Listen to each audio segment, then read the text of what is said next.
Existujú momenty v histórii, keď sa čas zasekne.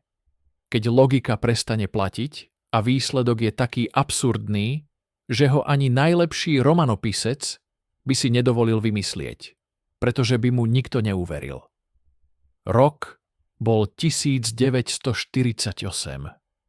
Európa ešte dýchala prach z vojny.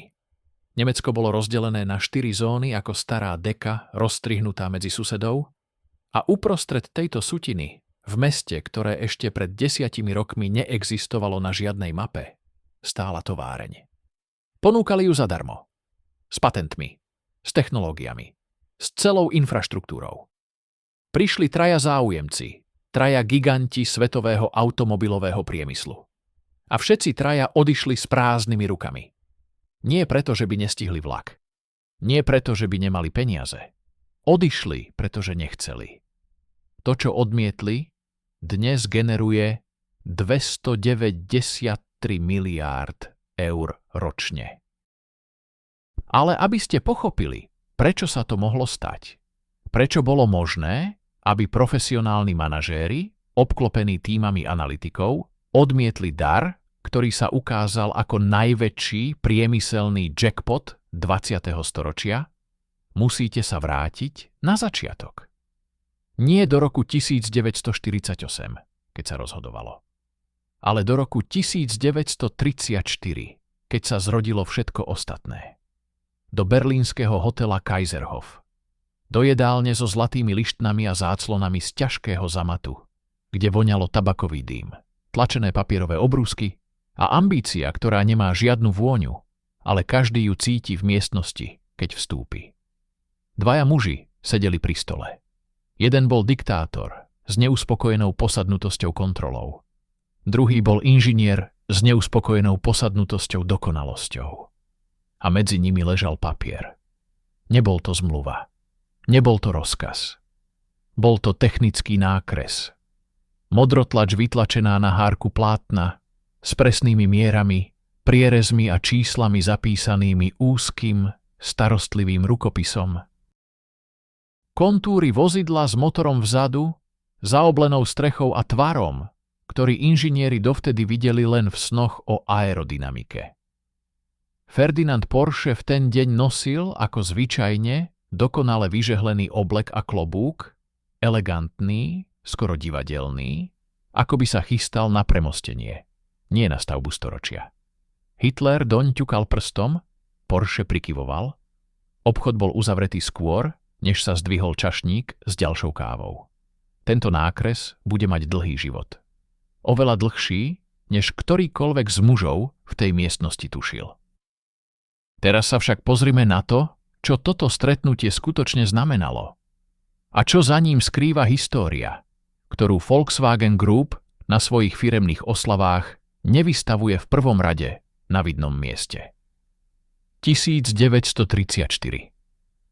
Ferdinand Porsche mal 59 rokov a celý aktívny profesionálny život za sebou. Daimler, Austro-Daimler, Steyr a napriek tomu stále bez projektu, ktorý by bol jeho. Skutočne jeho. Vo vtedajšom automobilovom svete sa lacné ľudové auto považovalo za oxymoron. Autá boli pre bohatých. Vždy boli. A každý, kto si myslel opak, bol považovaný za sníleho amatéra, nie za inžiniera. Porsche nebol amatér. A nebol ani snílek v sentimentálnom zmysle toho slova. Bol to človek, ktorý presne vedel, čo chce postaviť a 10 ročia narážal na tú istú stenu. Chýbal mu kapitál a chýbala mu politická vôľa niekoho dostatočne mocného. Hitler mu v jeden okamih ponúkol oboje a Porsche vzal. Toto rozhodnutie ho bude prenasledovať zvyšok života, hoci v roku 1934 o tom nechcel vedieť. Vtedy videl len nákres. Čisté línie. Možné čísla. Je táto morálna flexibilita výnimočná? Alebo je to príbeh každého génia, ktorý sa príliš dlho bije o svoju víziu? Odpoveď na túto otázku sa odkladá. Pretože história medzi tým posunula kolieska a 16. mája 1936 vydal Adolf Hitler verejný prísľub. Auto za 990 ríšskych mariek, dostupné pre každého nemeckého robotníka prostredníctvom sporiteľného systému. Každý týždeň 5 mariek stranou a jedného dňa máš auto. Nie šéf, nie bankár, ty. Propagandistický efekt bol okamžitý a ohromujúci. Viac ako 300 000 Nemcov začalo sporiť. Odkladali týždenné príspevky do špeciálnych vkladných knižiek s presnými kolonkami a pečiatkami. Verili, platili, čakali. Do konca vojny nedostal ani jeden z nich sľúbené auto. 26. mája 1938 sa v poli medzi Fallerslebenom a riekou Aller začala stavba továrne, ktorú svet dovtedy nevidel, navrhnutej tak, aby z jedného konca vchádzala oceľ a z druhého vychádzali hotové automobily. Hitler bol prítomný osobne. Reči zneli do mikrofónov. Toto auto bude autom ľudu, vyhlásil. Bude slúžiť im a bude postavené ich silou. Dáv aplaudoval. Kamery nakrúcali. Základný kameň bol položený s náležitou slávnosťou. Pod ním zatiaľ ešte len zemina a sen. O niekoľko rokov tam budú stáť steny vybudované inou silou, než tou, o ktorej rečník hovoril.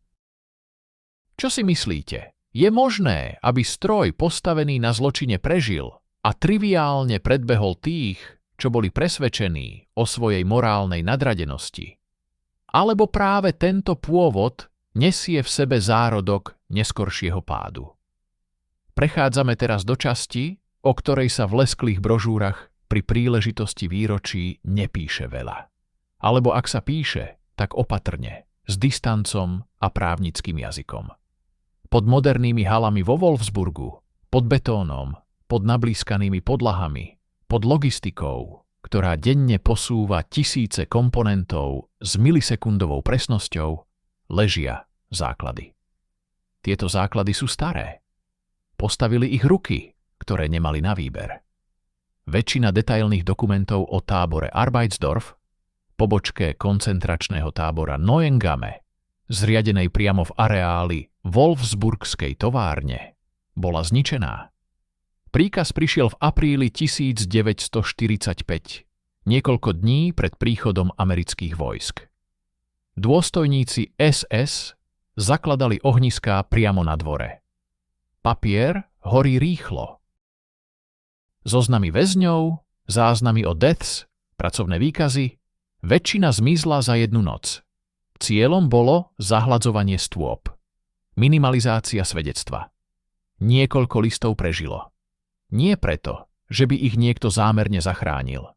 Jednoducho skončili v inom archíve, v inej zložke, v inej budove, ktorá v ten deň nehorela. Z týchto fragmentov a z výpovedí tých, čo prežili, rekonštruovali historici po vojne obraz toho, čo sa tu dialo. 12 000 osôb.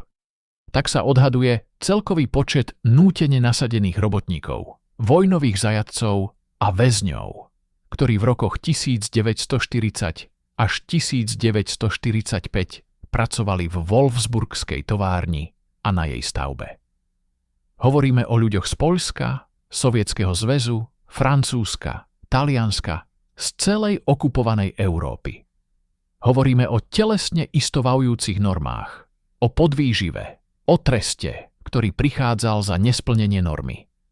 Boli sme len stroje na stavbu iných strojov, povedal jeden z preživších v povojnovej výpovedi. Keď sa niekto zlomil, jednoducho ho vymenili.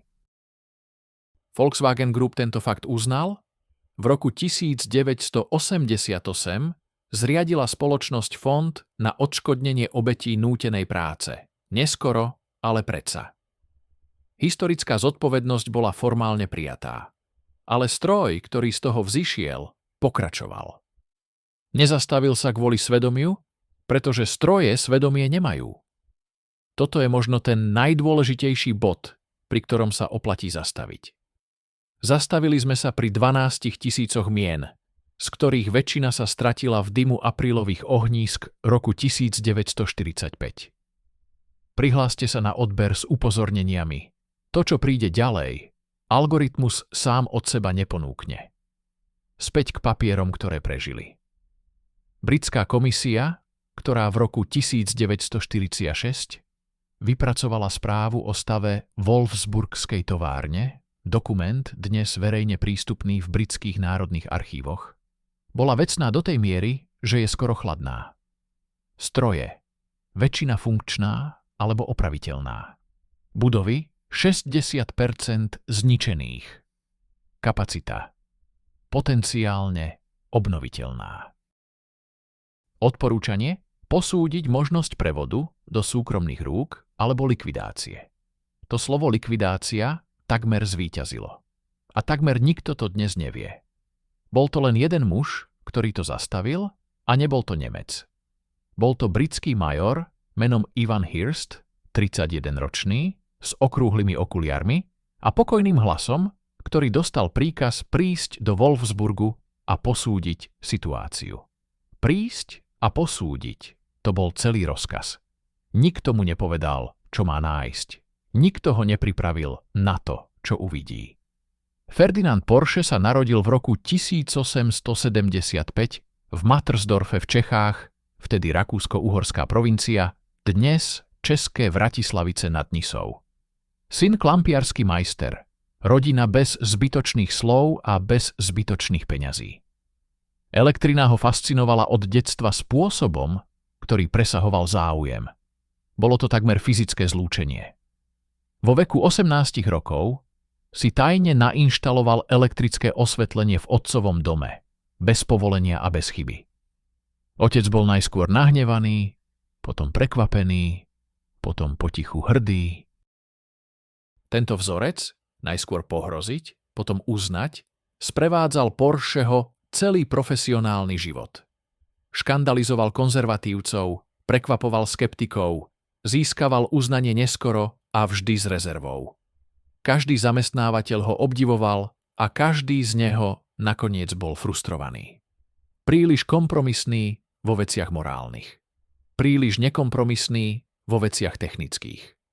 Keď mu Hitler v hoteli Kaiserhof ponúkol neobmedzené prostriedky na realizáciu ľudového auta, projektu, za ktorým Porsche chodil roky od dverí k dverám v súkromnom sektore a všade narážal na zdvorilé odmietnutie, inžinier sa nemusel dlho rozmýšľať. Pár minút. Možno menej. Kompenzácia za dekády frustrácie prišla v podobe paktu, ktorého plnú cenu zaplatil až oveľa neskôr. Áno, existuje rozdiel medzi tým, kto navrhol stroj, a tým, kto ho použil na zlý účel. Áno, existuje rozdiel medzi technickým géniom a politickým spolupáchateľom.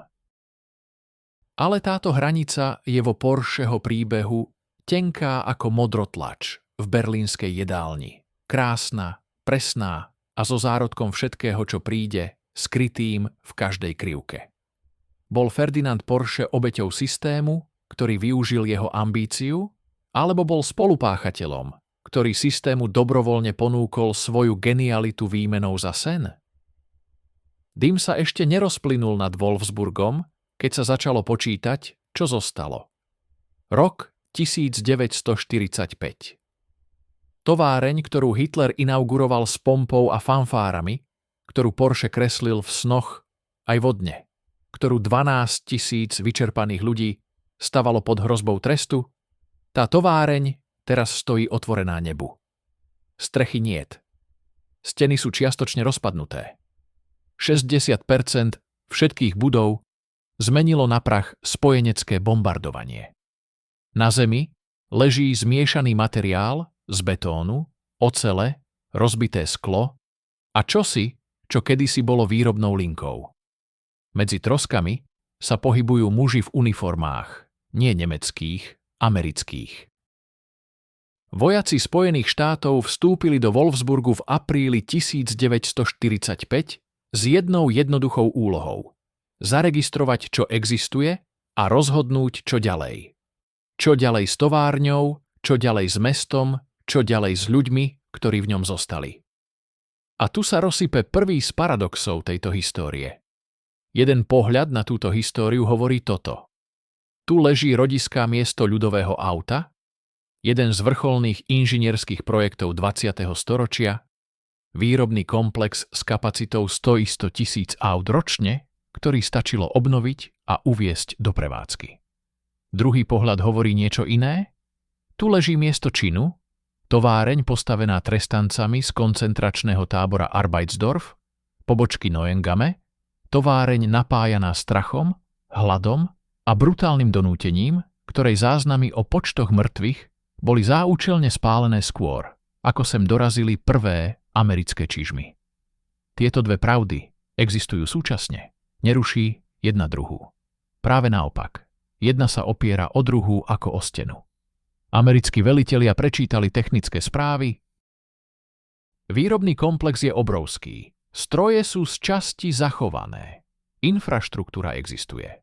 Ale Wolfsburg leží len niekoľko kilometrov od novej demarkačnej línie, niekoľko kilometrov od sovietskej okupačnej zóny, v zemi, kde každý deň môže začať nová vojna. Rozhodnutie americkej armády bolo pragmatické. Toto nie je náš problém dlhodobo. Wolfsburg bol v britskej okupačnej zóne. Nech si s tým poradia Briti. V máji 1945 sa americké jednotky stiahli. Britská vlajka vystriedala americkú. A továreň čakala, ako by vedela, že jej príbeh ešte neskončil. Existuje fotografický záber z toho roku. Ruiny hál, do ktorých cez otvorené strechy preniká denné svetlo a vytvára dlhé prúžky na prašnej podlahe. Uprostred tejto devastácie stojí osamotené jedno auto, celé, nepoškodené. Chrobák, ako keby sa odmietal vzdať spoločne so všetkým okolo. Bol to symbol? Alebo len náhoda? Záleží na tom, čo chceš v tejto histórii vidieť. Ale to skutočné rozhodnutie, to, ktoré určilo osud ďalších 70 rokov, ešte len prichádzalo. Bol si niekedy svedkom momentu, keď história stojí na kríži a ty nevieš, ktorú cestu si vyberie? Alebo sú takéto momenty vždy jasné a iba spätne ich nazývame osudom? Teraz sa pozornosť presúva o niekoľko metrov. Z politiky do pracovne. Z ruín do kancelárie, kde Ivan Hirst sedí nad hromadou papierov a pokúša sa pochopiť, čo mu vlastne zvládajú jeho nadriadení podsunúť pod nos. Hirst mal dostať jednoduchú úlohu. Prísť, vyhodnotiť, odporučiť demontáž. To, čo dostal, bolo niečo úplne iné. Hirsov paradox znie takto. Muž, ktorý bol vyslaný s pokynmi na likvidáciu, sa stal jediným dôvodom, prečo táto továreň vôbec existuje. Nebol automobilový nadšenec. Nebol vizionár priemyslu.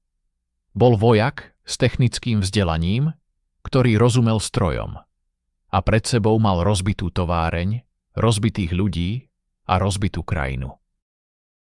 Ale mal aj jednu vlastnosť, ktorá v tomto momente rozhodla. Videl možnosti tam, kde ostatní videli iba trosky. A teraz si predstav nasledujúce. Zima 1945. Wolfsburg. Do otvorenej výrobnej haly sneží.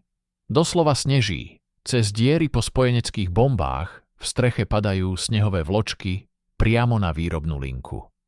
Nemeckí robotníci v roztrhaných kabátoch s rukami omrznutými od mrazu montujú prvé povojnové chrobáky. Je jeden malý problém s barvami. Normálnych civilných farieb niet. Nie je tovar, nie je trh, nie je dodávateľský reťazec. Ale na sklade zostali tisíce litrov prebytočnej vojenskej kaky farby po Wehrmachte. A tak sa Hirst rozhodol pragmaticky. Z továrne, ktorá mala byť symbolom nového začiatku, schádzajú autá, civilné autá. Autá určené pre britskú armádu, autá, pod ktorými padajú snehové vločky cez diery po bombách, vyzerajú presne ako vojenské vozidlá. Každý chrobák, ktorý opustil halu v tej zime, bol nastriekaný vo farbách, ktoré hovorili: vojna je za nami, ale my stále nevieme, čo to znamená. Mier vyzerajúci ako vojna. Civilné auto vyzerajúce ako vojenský stroj. nový začiatok, zabalený v starých farbách. Bol to omyl? Bola to improvizácia? Alebo bola to neúmyselná metafora celého Wolfsburgu? Miesta, kde sa minulosť a prítomnosť stále nedokázali odlepiť jedna od druhej. Hearst získal objednávku na 20 000 aut pre britskú armádu v auguste 1945. 20 000 kusov? Číslo, ktoré mnohí považovali za šialenstvo. Ale toto číslo zachránilo továreň. Nie z romantických dôvodov, z čisto pragmatických. Britská armáda potrebovala transportné vozidlá, nemeckí civilisti potrebovali prácu a Hearst potreboval ospravedlnenie na to, aby neopustil miesto a neriadil demontáž. Každé ráno vchádzal do haly, kde mu vydýchali robotníci viditeľnú paru do studeného vzducha, kde steny ešte niesli stopy od šrapnelov. Kde strop nad ním bol miestami len nebo. A predsa linky sa hýbali. Práve vtedy Hearst našiel v jednom z polorozbitých skladov niečo, čo tam niekto schoval pred bombardovaním. Skrčený technický výkres, pokrčený, so škvrnami od oleja, s rohmi, kde papier začínal hnednúť. Modrotlačká DF Wagen, pôvodný Porscheho nákres. Rovnaký nákres, ktorý pred 7 rokmi ležal čistý na berlínskom stole, do ktorého Hitler ťukal prstom a Porsche prikyvoval. Nákres sna. Nákres utópie. Teraz ho drží v rukách britský major v zatekajúcej hale, kde mu na rukáv padajú snehové vločky a okolo neho hukotí provizórna výrobná linka. Nič na tom nákrese sa nezmenilo. Každá čiara stále na svojom mieste. Každý rozmer, každá krivka, presne tam, kde ich Porsche kedysi zanechal. Ale všetko okolo sa zmenilo úplne na nepoznanie. Skôr než ti poviem, čo sa stalo ďalej. Zastav sa na sekundu. Ak ti táto história niečo dáva, ak cítiš, že toto nie je len príbeh o autách, ale o ľudskom úsudku, o aroganciách moci a o tom, ako sa dejiny vysmiajú každému, kto si myslí, že vie, čo má hodnotu. Daj like. Nie pre algoritmus. Preto, aby ďalší ľudia toto videli. Pretože to, čo príde teraz, je moment, ktorý ti algoritmus bez tvojej pomoci neukáže. Hearst nestál pred jednoduchou otázkou. Stál pred otázkou, na ktorú neexistuje správna odpoveď bez toho, aby si najprv pochopil, čo chceš od budúcnosti. Opraviť zničenú továreň postavenou rukami otrokov? Je to rehabilitácia alebo profitovanie z tragédie? Postaviť sa na miesto, kde tisíce ľudí stratili slobodu a mnohý život a reštartovať motory? Je to odvaha alebo bezohľadnosť? Hearst to nevyriešil filozoficky. Vyriešil to mechanicky. Stroje opravil, práce dal, autá dodal. Ale otázka ostáva. Je pragmatizmus v momente katastrofy cnosť, alebo len inak pomenovaná ľahostajnosť k dejinám? Britská vláda stála pred rozhodnutím, čo urobiť s továrňou, ktorá teraz, vďaka Hearstovi, fungovala, ale stále nebola ničia. Britská armáda nemala záujem o dlhodobé prevádzkovanie automobilky v Nemecku. Bola to záťaž, nie aktívum, aspoň v ich pohľade. A tak sa v Londýne a Kolíne nad Rínom začali konverzácie, ktoré vstúpili do histórie ako jeden z najdrahších omylov priemyselného sveta. Britská komisia vypracovala správu, tzv. Report on Volkswagen, v ktorej technicky zhodnotila stav podniku a odporúčila jeho prevedenie na spojenecký priemyselný subjekt. Správa je dodnes verejne dostupná v britských národných archívoch. Jej jazyk je suchý, presný, byrokratický, ale za týmito suchými slovami sa skrývala ponuka bezprecedentná v modernom priemyselnom svete. Továreň, technológie, patenty, výrobné kapacity, celý Volkswagen. Zadarmo. Pre toho, kto zdvihne ruku. A tu vstupuje do príbehu paradox, ktorý história neopakuje veľmi často. 3 automobilky dostali ponuku. 3 automobilky odmietli. Každá z iného dôvodu. každá s iným vysvetlením. Ale výsledok bol rovnaký. Niet zhody na tom, prečo Ford odmietol, a toto je miesto, kde sa dejiny rozštiepia na dve verzie, z ktorých každá je pravdepodobná a jedna je pohodlnejšia. Oficiálna verzia hovorí toto. Ernest Breech, predseda predstavenstva Fordu, odletiel do Wolfsburgu, obišiel haly, prezrel výrobné linky, sadol si do chrobáka a po niekoľkých minútach vydal verdikt. Hlučné, škaredé, technicky zastarané. Motor vzadu, chladenie vzduchom, to nie je budúcnosť, to je slepá ulička. Jeho slová, zaznamenané a citované v desiatkách historických prameňov, zneli: Pán Ford, to, čo nám tu ponúkajú, nestojí ani za deravý groš. Táto verzia je čistá. Je to príbeh o arogancii pohrdaní porazeného. Americký víťaz sa prizerá nemeckým troskám a odchádza. Ale existuje druhá verzia, menej pohodlná a možno bližšie k realite. Wolfsburg leží od sovietskej demarkačnej línie len niekoľko kilometrov ďalej, ako Berlín od Mnichova. V roku 1948 nikto nevedel, kedy môže vypuknúť Tretia svetová vojna. Stalin vyhrával čas. Truman ešte nevyhlásil doktrínu. Berlínska blokáda ešte neprepukla, ale napätie bolo fyzicky hmatateľné. Investovať stovky miliónov dolárov do továrne, ktorú môže sovietsky tank dosiahnuť za hodinu, to nie je arogancia. To je racionálna kalkulácia geopolitického rizika. Obe verzie sú pravdivé. Breechova veta ostáva reálna. On ju skutočne povedal. Ale či za ňou stálo pohŕdanie alebo strach, to história nezaznamenala presne. Toyota odmietla pre technickú zastaralosť koncepcie.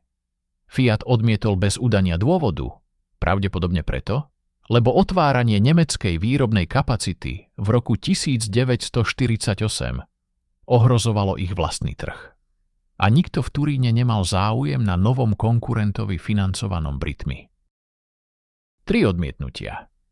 3 rôzne dôvody. Jeden spoločný výsledok. A teraz si zastav na túto scénu. Kolín nad Rínom. Jar 1948.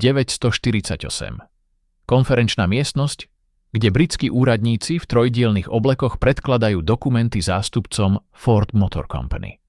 Na stole leží správa. Vedľa nej šálka čaju. Za oknom sa pomaly rekonštruuje nemecké mesto.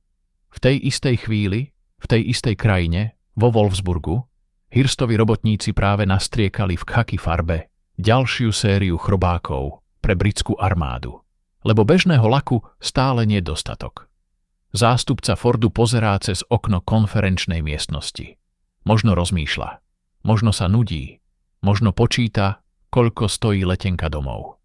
A v tej chvíli, keď povestná veta padne, nestojí ani za deravý groš, tento muž sa vlastnoručne vymazal z najbohacatejšej kapitoly automobilových dejín. Bol to omyl génia, ktorý prečítal situáciu zle, alebo bol to oprávnený úsudok muža, ktorý videl realitu roku 1948 a nemohol vedieť, čo príde o 20 rokov? A tu je presne to miesto, kde ťa musím nechať s otázkou, nie s odpoveďou. Pretože odpoveď závisí od toho, či veríš, že veľké dejinné omyly vznikajú z hlúposti alebo z neschopnosti predstaviť si budúcnosť, ktorá ešte neexistuje. Dejiny nemajú súcit s tými, ktorí pohrdli príležitosťou. Majú však istý druh čierneho humoru. Ten druh, ktorý sa prejaví až 10 ročia neskôr, keď je príliš neskoro niečo zmeniť. Príliš neskoro vziať späť slová. Príliš neskoro podpísať zmluvu, ktorú ste odmietli podpísať vtedy, keď vám ju ponúkli zadarmo. Ale predtým, než príde triumf, musí prísť pohrdnutie. A to pohrdnutie malo konkrétnu tvár, konkrétnu sieň a konkrétnu vetu, ktorú si história zapamätala s presnosťou chirurgického skalpela. Predstav si miestnosť v Kolíne nad Rínom. Za stolom sedí Breech v drahom obleku s manžetovými gombíkmi z lešteného kovu, spokojom víťaza, ktorý vie, že celý svet mu patrí. Na druhej strane stola leží papier, ponuka, aká sa v dejinách biznisu nevyskytla predtým ani potom. Celá automobilka. Zadarmo. Vrátane patentov, budov, výrobných liniek, inžinierov, všetkého. Bridge sa pozrel na papier. Potom sa pozrel na Henryho Forda II. A povedal tú vetu, ktorú si zaslúži miesto v múzeu ľudskej arogancie, vedľa výrokov o tom, že lietadlá nikdy nebudú praktické a že elektrická energia je len prechodná móda. Pán Ford, to, čo nám tu ponúkajú, nestojí ani za deravý groš. Existuje jeden typ omylu, ktorý sa nedá ospravedlniť. Nie omyl z nevedomosti. To by sa ešte dalo pochopiť.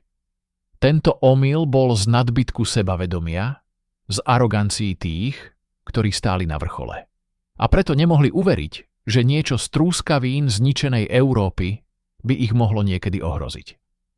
Dejiny sa s podobnou pýchou nikdy nerozlúčili láskavo. Stretnutie v Kolíne nad Rínom nebolo len obchodným rokovaním. Bolo to zrkadlo doby.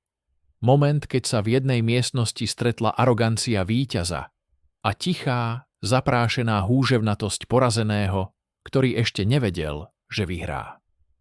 Britský tím prišiel s dokumentáciou. Mapa továrne, výrobné čísla, technické výkresy, vrátane jedného konkrétneho nákresu, modrotlače so zaokrúhlenými krivkami karosérie a podpisom v pravom dolnom rohu, ktorý patril Ferdinandovi Porschemu. Ten istý nákres, ktorý raz ležal na stole v Berlíne pred diktátorom, ktorý doň ťukal prstom s výrazom muža, čo práve kupuje večnosť. Ten istý nákres, ktorý neskôr, pokrčený a sfarbený olejom, držal britský major v dierami pretkanej hale, cez ktorú sypalo. Teraz ležal v Kolíne nad Rínom, čistý a usporiadaný. Ako by sa nič nestalo. Ako by neexistovala vojna, zrúcaniny, 12 000 otrokov, 60% zničených budov. Len čiary na papieri. Bridge na nákres pravdepodobne ani neodvrátil zrak dlhšie ako pár sekúnd. Jeho logika bola na prvý pohľad bezchybná. Motor vzadu, chladenie vzduchom, tvár chrobáka, ktorý bol karikatúrou všetkého, čo Amerika v tej dobe považovala za moderné auto. Ford predával elegantné výkonné stroje pre víťazného amerického spotrebiteľa. Volkswagen bol auto pre porazených.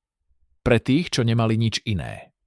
Pre ľudí, ktorí boli radi, že majú čo jesť. Nie, že majú auto s chromovanými nárazníkmi a klimatizáciou. Ale Bridge zabudol na jednu vec. Zabudol, že väčšina ľudí na svete nebola americkým víťazom z roku 1948. Väčšina ľudí na svete bola presne tým, pre koho bol chrobák navrhnutý. Ľuďmi, čo potrebovali spoľahlivé, lacné, jednoduché auto. Nie sen, auto. Existuje aj druhá verzia príbehu o Fordovom odmietnutí. Verzia, ktorú si obchodní historici šepkajú s podstatne menej triumfálnym tónom. Wolfsburg v roku 1948 neleží len na nemeckej pôde. Leží niekoľko kilometrov od sovietskej okupačnej zóny.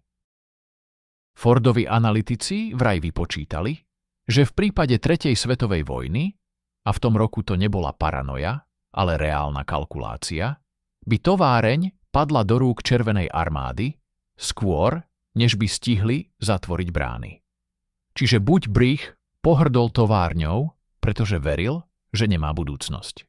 Alebo sa jej bál, pretože veril, že budúcnosť je príliš neistá. V oboch prípadoch výsledok vyšiel rovnako. Podpis nepadol. Ford odišiel. Toyota odišla. Fiat odišiel bez slova. Továreň zostala stáť v Wolfsburgu. Odmietnutá, opustená, zaprášená, ale stojaca. A práve to je tá pointa, pri ktorej sa dejiny usmievajú chladnejším úsmevom než akýkoľvek podnikateľský učebnicový príklad. Pohrdnutie nezničí predmet pohrdnutia. Zničí len toho, kto pohrdol. Kto mal v tej miestnosti pravdu? Bridge, ktorý chránil Ford pred riskantnou investíciou, alebo tí, čo mu neskôr vyčítali najdrahší omyl v dejinách biznisu. Teraz sa presuňme k tomu, čo si nikto z tých mužov v oblekoch nevidel. Ani nechcel vidieť. Každé impérium má dve histórie. Jednu, ktorá sa vystavuje v múzeách, tlačí do výročných správ a gravíruje na pamätné tabule. A druhú, ktorú sa niekto vždy pokúsi spáliť. Apríl roku 1945. Spojenci postupujú.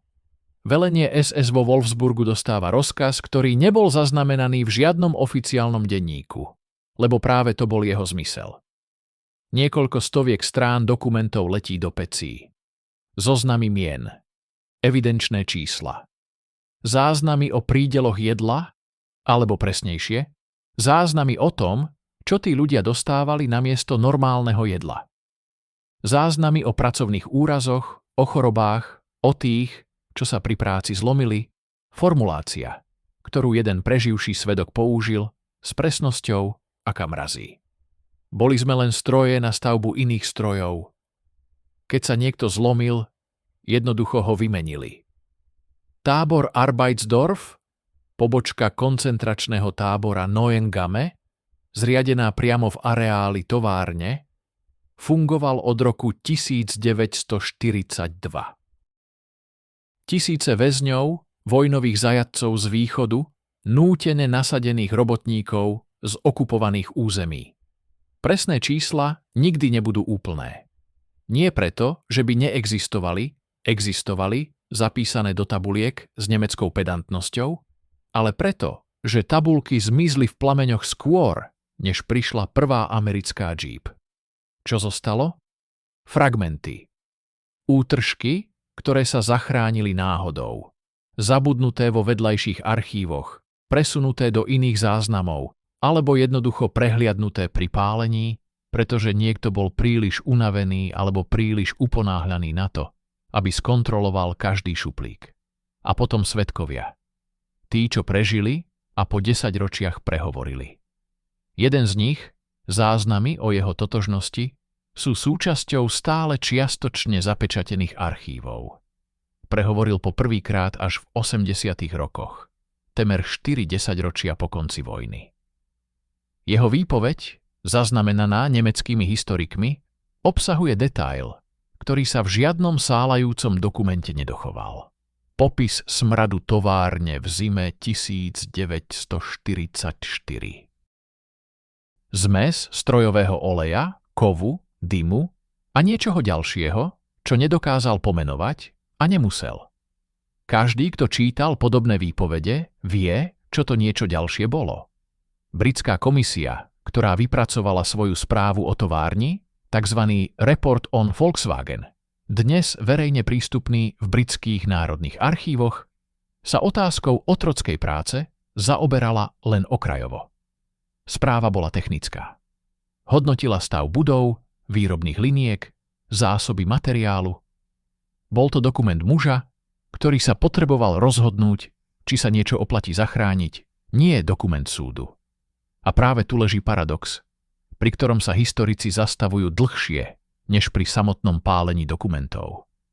To najdôležitejšie svedectvo neskrývajú spálené záznamy SS. Skrývajú ho tie, čo náhodou unikli. Torza tabuliek, neúplné zoznamy. Zlomky, z ktorých rekonštrukcia vyžaduje roky práce a stále nedáva úplný obraz. Prázdne miesta v archívoch kričia hlasnejšie než zničené strany, lebo ich prítomnosť dokazuje, čo všetko chýba. Pálenie dokumentov v apríli 1945 meno na meno vymazalo. Nezmazalo však skutočnosť. A skutočnosť je táto.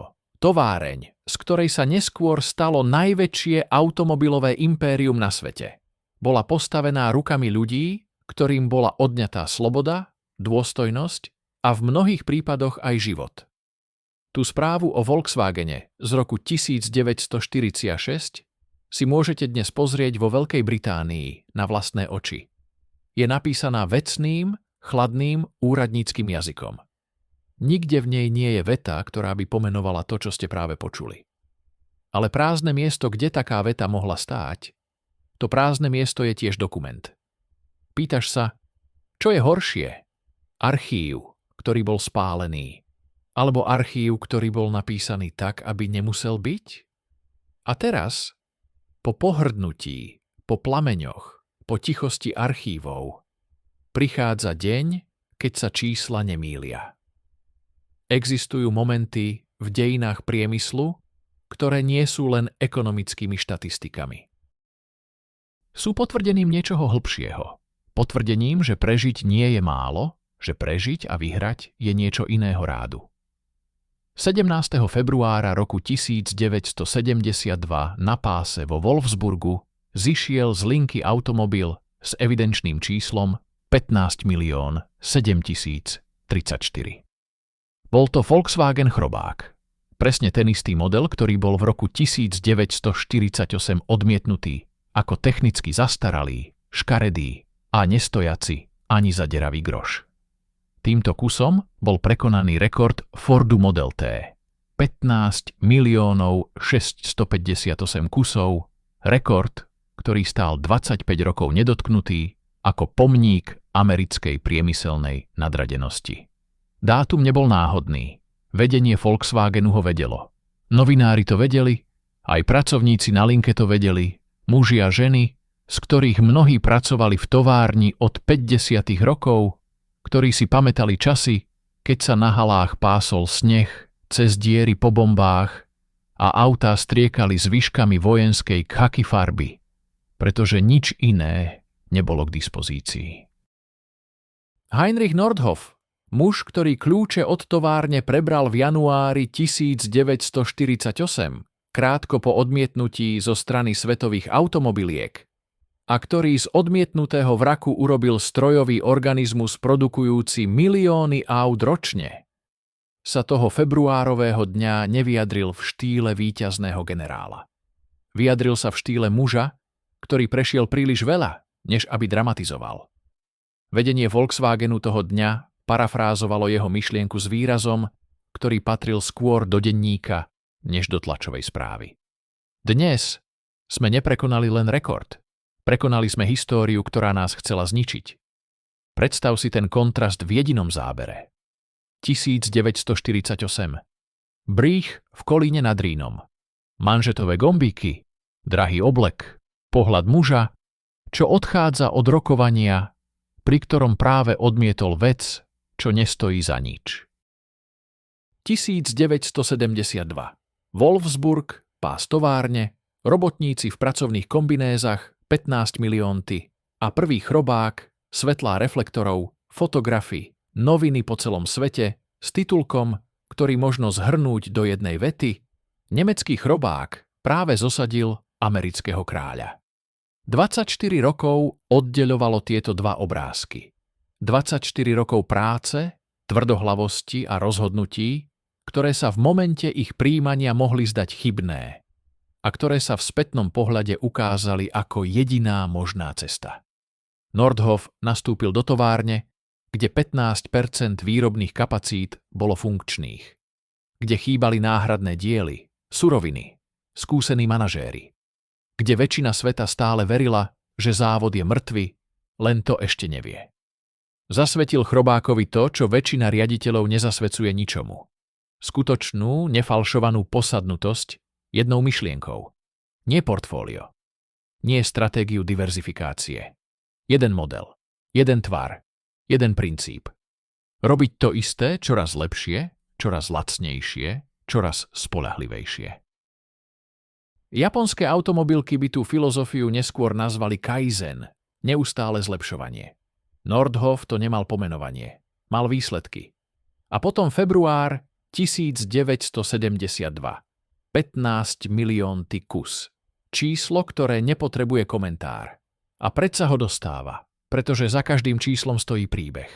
A za týmto číslom stojí príbeh, aký sa v dejinách priemyslu nevyskytuje príliš často. Príbeh továrne, ktorú nikto nechcel. Auta, ktorým nikto neveril. A ľudí, čo napriek tomu nechali pásy bežať. To, čo si práve počul, sa pokúša nezamýšľať. Je jednoduchšie hovoriť o číslach, o predajoch, o trhovom podiele. ťažšie je hovoriť o tom, kde tie čísla začali a prečo sa toľko ľudí tak dlho snažilo, aby nezačali vôbec. Jediné, čo môže prelomiť toto ticho, si ty. Ak ti príbeh, ktorý sme práve otvorili, dáva zmysel, podpíš sa pod neho tlačidlom odber. Každý odoberateľ hovorí, toto stojí za to počuť. Bolo 15 milióntych chrobák dôkazom toho, že kvalita vždy prekoná pôvod, alebo len dôkazom toho, že s dostatkom času sa dá zabudnúť na čokoľvek. A teraz si predstavte toto. Je leto roku 59 a po route 66 sa pomaly kotúľa niečo, čo nevyzerá ako nič iné na americkom asfalte. Nie je to chromovaný krížnik z Detroitu. Nie je to dlhé, ploché, agresívne auto, ktoré kričí o sile spaľovacieho objemu. Je to malé, guľaté, takmer smiešne vozidlo s motorom vzadu, chladené vzduchom, v neutrálnej farbe, bez jedinej zbytočnej línie. Americkí predajcovia ho nazvali The Buck, chrobák, a mysleli to ako urážku. Zákazníci to prijali ako meno. A toto auto, navrhnuté mužom, ktorý sedel pri stole s Hitlerom, postavené rukami tých, ktorým bola vzatá sloboda, odmietnuté 3 gigantmi ako bezcenné, zachránené britským majorom z čistého pragmatizmu, toto auto sa práve stávalo niečím, čo jeho tvorcovia nemohli predvídať ani v najdivokejšom sne. Stávalo sa kultúrou. A teraz sa treba zastaviť a pýtať sa, ako sa to mohlo stať? Ako sa stroj, zrodený z najtemnejšej ideológie 20. storočia, premenil na symbol najslobodnejšieho hnutia toho istého storočia? To nie je otázka marketingu. To je otázka, nad ktorou historici lámali hlavu 10 ročia. Začnime od začiatku tejto premeny. Nordhoff mal v 50. rokoch jeden zásadný problém. Európsky trh mal strop. Nemecko sa spamätávalo. Dopyt rástol, no vedel, že firma, ktorá chce prežiť, nesmie závisieť od jediného trhu. Obzvlášť nie od trhu, ktorý bol pred 10 rokmi kupou zničených budov a hladujúcich ľudí. A tak sa obrátil na západ. Na ten istý západ, ktorý jeho auto odmietol. Amerika. Toto je miesto, kde príbeh dostáva tvár, ktorý by nenapísal žiadny scenárista Hollywoodu. Jednoducho preto, lebo je príliš nepravdepodobný. Volkswagen vstúpil na americký trh v roku 59. Nie silou, nie reklamným bombardovaním, nie prísľubom luxusu. Vstúpil s kampaňou, ktorú agentúra Doyle Dane Bernbach vytvorila na princípe úplného paradoxu. Reklama na auto, ktorá otvorene hovorila o tom, aké malé, škaredé a pomalé toto auto je. Slogan Think Small, mysli v malom, bol priamym protiútokom voči všetkému, čo Amerika v 50. rokoch považovala za automobilovú krásu. A práve preto zaúčinkoval. Americká stredná trieda bola unavená z chromovaných monštier, ktoré žrali benzín a vyžadovali výmenu každé 3 roky, pretože Detroit to tak zariadil. Volkswagen nemal ročné facelifty, nemal chromové dekorácie, nemal klimatizáciu ani automatickú prevodovku. Mal motor, ktorý bežal a bežal a bežal a cenu, ktorú si bežný človek mohol dovoliť. Prvý rok sa v Amerike predalo 50 000 kusov. 5 rokov neskôr to bolo 585 000 ročne. No a potom prišli 60. roky. A s nimi ľudia, ktorí nechceli chromované symboly prosperity. Ktorí chceli niečo iné. Ktorí odmietali konzum, vojnu, konformizmus a hľadali objekt, ktorý by to vyjadroval bez slov. Volkswagen chrobák sa stal týmto objektom nie preto, lebo ho niekto tak napozicionoval. Stal sa ním, pretože bol dokonalým fyzickým vyjadrením toho, čo hnutie hippies cítilo. Bol malý tam, kde Amerika chcela byť veľká. Bol lacný tam, kde Amerika chcela byť drahá. Bol funkčný tam, kde Amerika chcela byť okázalá. A čo je najdôležitejšie, bol cudzí. Nebol z Detroitu. Nebol súčasťou stroja, ktorý mladí Američania odmietali, bol z Európy, z iného sveta a to stačilo. Volkswagen Transporter, prerobená dodávka na základe rovnakej platformy ako chrobák, sa stal obytným vozidlom generácie, ktorá verila, že sloboda je stav mysle dosiahnuteľný pohybom. Maľované psychedelickými vzormi, natreté kvetmi, naložené gitarami a spaním v spacáku, tieto dodávky prešli celou Amerikou. Porsche to nevidel.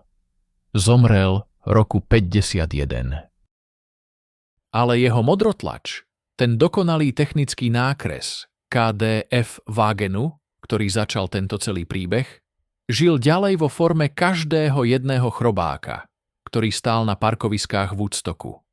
Muž, čo si nikdy nedal klobúk, ani keď kráčal po blate plnom hladujúcich väzňov. Muž, ktorý navrhol dokonalé auto a zaplatil za to výmenou svedomia za kapitál. Muž, ktorý zomrel tesne predtým, než jeho výtvor začal meniť kultúru planéty. Tento muž skončil presne tak, ako začal. S deficitom. Na začiatku mu chýbal kapitál a politická vôľa. Na konci mu chýbal čas. História mu nedala dožiť víťazstvo, ktoré sám neumožnil. Ale jeho stroj pokračoval bez neho. A teraz sa musíme opýtať, bolo to víťazstvo ideí alebo víťazstvo dobre navrhnutého kovu? Hnutie hippies objímalo chrobák ako symbol slobody. Ale ten chrobák bol navrhnutý pre diktatúru, postavený otrokmi a zachránený vojenskou objednávkou. Sloboda a otroctvo v jednom objekte, oddelené 20 rokmi histórie. Vedeli tí mladí Američania, čo objímajú? A záležalo by im na tom, keby vedeli? A tu sa dostávame do priestoru, kde čísla prestávajú byť len číslami a začínajú byť architektúrou moci. Dnešný Volkswagen Group nie je automobilka. Je to štát. Ročné tržby skupiny sa pohybujú okolo 293 miliárd eur, čo je viac než hrubý domáci produkt väčšiny krajín Európskej únie. Nie väčšiny krajín sveta, väčšiny krajín Európskej únie. Zopakujme to, pretože to zasahuje inak pri druhom čítaní. Firma, ktorú v roku 1948 odmietli 3 svetové automobilové veľmoci ako bezcennú, dnes zarába viac než celé národné hospodárstvá. Každú sekundu dňa a noci, keď spíte, keď čítate tieto slová, keď sa pozeráte na hviezdnu oblohu, Volkswagen Group zarobí 8 000 eur. Pod jednou strechou dnes existujú značky, o ktorých si zakladatelia Volkswagen nevedeli ani snívať. Volkswagen, Audi, Porsche, Škoda, Seat, Lamborghini, Bentley, Bugatti, Ducati. Áno, Porsche. Firma pomenovaná po mužovi, čo navrhol chrobák, je dnes súčasťou impéria, ktoré z chrobáka vyrástlo. Toto je druh historickej irónie, pre ktorú nemáme dobré slovo. Wolfsburg, mesto, ktoré vzniklo spolu s továrňou, pomenované pôvodne Stadt des KDF Wagens, neskôr premenované na neutrálne Wolfsburg, pretože žiadna povojnová vláda nechcela mať na mape mesto pomenované po nacistickom projekte, je dnes mestom, kde žije zhruba 130 000 obyvateľov. Z toho asi 50% priamo alebo nepriamo závisí od Volkswagenu. Volkswagen nevlastní len továreň, vlastní infraštruktúru mesta, zásobovanie energiou, parky, štadión futbalového klubu VfL Wolfsburg, vlastní autopark, kde návštevníci môžu vyzdvihnúť nové auto priamo z výrobnej linky, turistická atrakcia, ktorú ročne navštívi niekoľko 100 000 ľudí. A uprostred tejto architektúry moci stojí autoštát, múzeum a tematický park, kde je zaradený aj kus histórie, ktorý sa firmám zvyčajne nepáči vystavovať. 50 rokov trvalo, kým firma, ktorá vtedy zarábala miliardy, uznala, čo stálo pri jej zrode. V roku 98, 50 rokov po konci vojny, Volkswagen vytvoril fond na odškodnenie obetí nútenej práce. Suma zodpovedala desiatkam miliónov eur. Pre tých, ktorí prežili. Pre ich rodiny. Pre záznam. A toto je bod, kde sa musíme zastaviť a pýtať sa nie emóciami, ale logikou. Čo to znamená pre impérium postavené na takomto základe? Zariadenie odškodnenia existuje. Uznanie existuje. Archívy sú otvorené. Ale peniaze, tie istého rodu peniaze, ktoré tečú z predaja luxusných Porsche a Lamborghini, tieto peniaze stále nesú stopový kód toho, čo sa stalo v Arbeidsdorfe v rokoch 41 až 45. Dá sa to vymazať? Dá sa vykúpiť fundáciou a priznaním? Alebo existuje druh dlhu, ktorý sa nedá splatiť žiadnym fondom? Pretože tí, voči ktorým bol dlh vytvorený, sú väčšinou už mŕtvi? A teraz prídu tí, čo odmietli. Toto je miesto, kde si história dovolí niečo veľmi vzácne. Dovolí si smiať sa nahlas. Ford Motor Company, Toyota Motor Corporation, Fiat. 3 mená, ktoré v roku 1948 stáli pred otvorenou bránou a rozhodli sa otočiť chrbtom. A dnes, 75 rokov neskôr, tieto 3 mená súperia na každom trhu sveta s firmou, ktorú mohli mať. Zadarmo. Vrátane patentov. Ford v roku 2014 stratil pozíciu druhého najväčšieho predajcu aut na svete. Volkswagen ho predbehol. V roku 2022 mal VW Group tržby 293 miliárd eur. Ford mal v rovnakom roku 181 miliárd dolárov, teda výrazne menej. Firma, ktorú Bridge opísal ako nestojí ani za deravý groš, dnes prevyšuje Ford o celé kontinenty trhového podielu. Toyota je dnes najväčší alebo druhý najväčší výrobca aut na svete, v závislosti od roku. Volkswagen je druhý alebo prvý. Títo dvaja giganti sa delia o vrchol rebríčka, ktorý Toyota mohla obsadiť sama, keby v roku 1948 urobila iné rozhodnutie. Fiat, dnes pod hlavičkou Stellantis, prežíva. Ale prežíva v tieni. Ale zastavme sa pri Forde, pretože Fordov prípad má špecifický historický podtext, ktorý sa zvykne zabudnúť. Existujú dve verzie odmietnutia. Prvá je tá, ktorú pozná každý. Bridge si prezrel továrne, sadol si do chrobáka, vypočul nerovnomerne bežiaci vzduchom chladený motor a vyhlásil jeho slávne hodnotenie. Technicky podradné, ekonomicky bezcenné. Druhá verzia je geografická a geopolitická.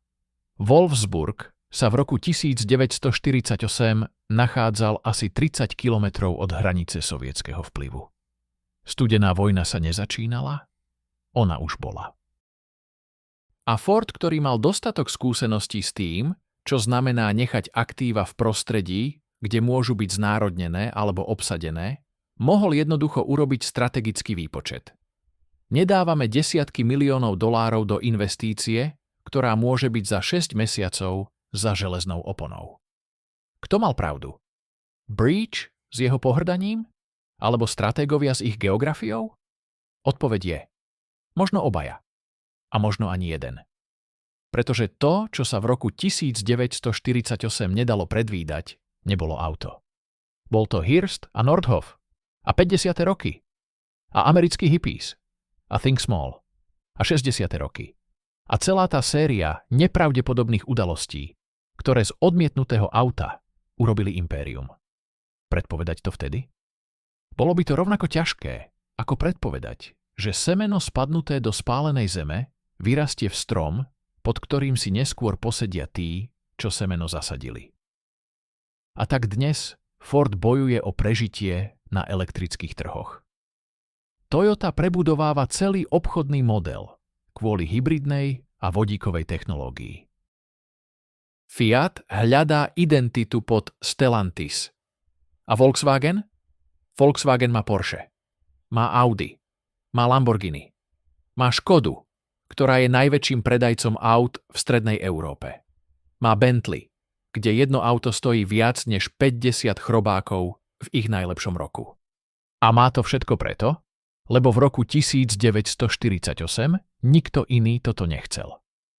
A teraz sa musíme pozrieť na to, čo zostalo. Nie na čísla, na predmet.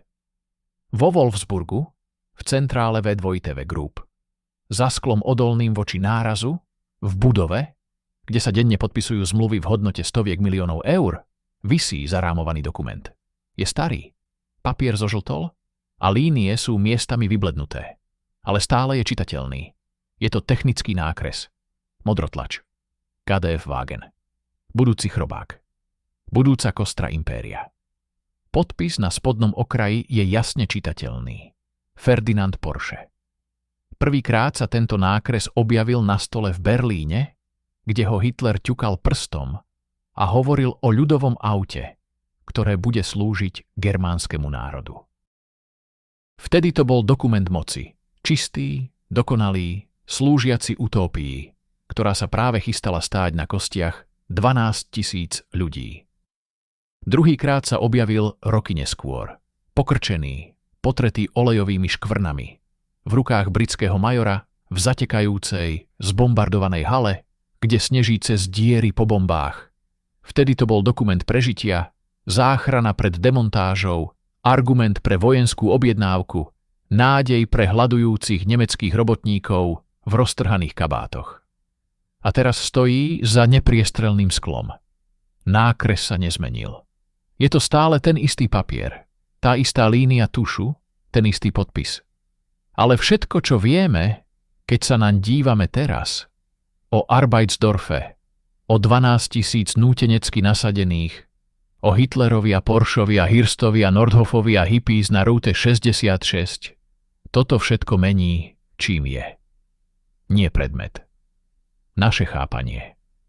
Modrotlač je stále modrotlač. Ale my sme iní. Továreň vo Wolfsburgu stále stojí.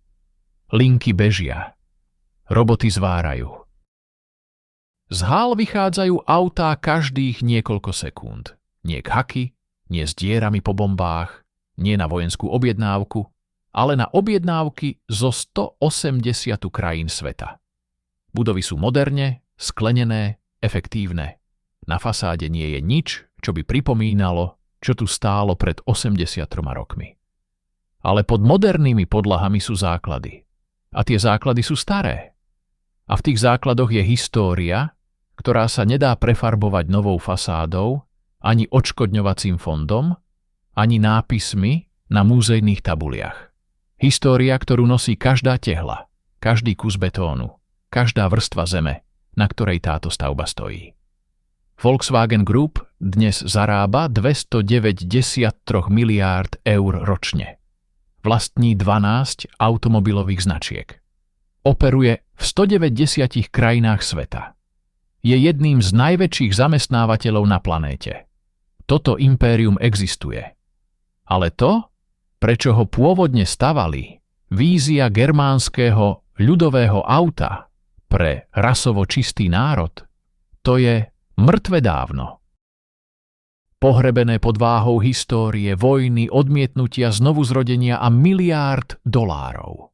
Toto nie sú ruiny, toto je zrkadlo. A tu je otázka, na ktorú história nedáva odpoveď. Volkswagen prežil nacizmus, bombardovanie, odmietnutie 3 gigantmi, studenú vojnu a 50 rokov mlčania o otrockej práci. Zmenil sa z nástroja diktatúry na symbol slobody, z bezcenného odpadu na najhodnotnejšiu automobilovú skupinu planéty. Ale vždy tá istá otázka zostáva bez odpovede. Je tento úspech dôkazom toho, že história dokáže byť prekonaná? Alebo dôkazom toho, že história nikdy nie je prekonaná, iba zakrytá novými vrstvami lakovaného kovu a sklenených fasád? A nakoniec, pre vás, ktorí ste tu dočítali až sem. V roku 1948 traja ľudia, Breach, anonymní manažéri Toyoty, anonymní manažéri Fiatu, rozhodli, že niečo nemá budúcnosť. A mýlili sa o celé 10 ročia, celé impéria, celé civilizácie zákazníkov. Ale tu je konkrétna dilema, o ktorej chcem vedieť váš názor. Keby ste vy boli v roku 1948 v tej miestnosti v Kolíne nad Rínom, s vedomím, že Wolfsburg je 30 kilometrov od sovietskej zóny, s vedomím, že chrobák znie ako rozbitý metronóm, s vedomím, že Európa je kupa trosiek, vzali by ste tú továreň? Alebo by ste tiež odišli? Napíšte mi to dolu. Čítam každý komentár.